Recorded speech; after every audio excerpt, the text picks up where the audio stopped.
Hi friends, நான் உங்கள் தோழி ஜெயஸ்ரீ.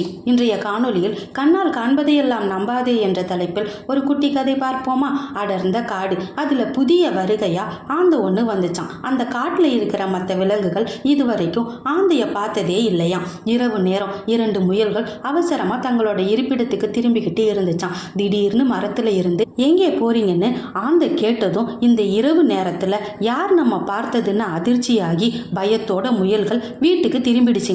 ஆந்தைக்கு இரவு நேரத்துல நல்லா கண்ணு தெரியும், பகல்ல கண்ணு தெரியாதுன்னு அந்த காட்டுல இருக்கிற விலங்குகளுக்கு தெரியாது இல்லையா?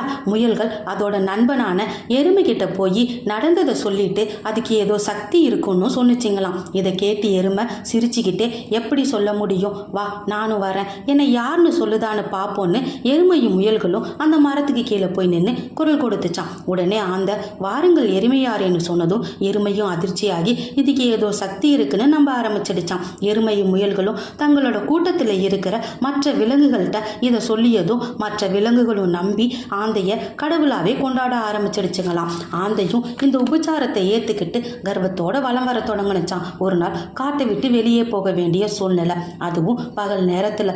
ஆந்தை அடம் பிடிச்சு பகல்ல வேணா இரவுல செல்வோன்னு சொன்னிச்சான். மற்ற விலங்குகள் இதை கேட்கவே இல்லை. ஆந்தைக்கு தர்ம சங்கடமான சூழ்நிலை, மறுக்க முடியாம ஆந்தை புறப்பட தயாரானிச்சான். ஒரு நெடுஞ்சாலை குறுக்கிட்டது. அப்ப தொலைவில் வாகனம் ஒன்று வந்துகிட்டு இருந்துச்சு. இதை நரி பார்த்துட்டு ஆந்தையிட்ட சொன்னிச்சான். ஆந்தையோ அப்படி ஒன்றும் இல்லை, வாருங்கள் போகலான்னு சொன்னதும் ஆந்தையை தான் ஏதோ சக்தியுள்ள தலைவனா எல்லா விலங்குகளும் நினைச்சுக்கிட்டு இருக்குங்க இல்லையா? ஆந்தையை நம்பி பின்தொடர வேகமாக வந்த வாகனத்தில் அடிபட்டு எல்லா விலங்குகளும் இறந்து போச்சான். தப்பிச்ச நரி புதுசா யாராவது அறிமுகமானா அவங்கள பற்றி தீர விசாரிச்சு நட்பாக்கிக்க வேணும்னு நினைச்சுக்கிட்டு காட்டுக்கு திரும்பிடுச்சான். மனிதர்களுக்கும் இதே விதிதான் பொருந்துன்னு இந்த கதை நமக்கு உணர்த்துது. இந்த கதை பிடிச்சிருந்துச்சுன்னா லைக் பண்ணுங்க, ஷேர் பண்ணுங்க, சப்ஸ்கிரைப் பண்ணுங்க. நன்றி நண்பர்களே.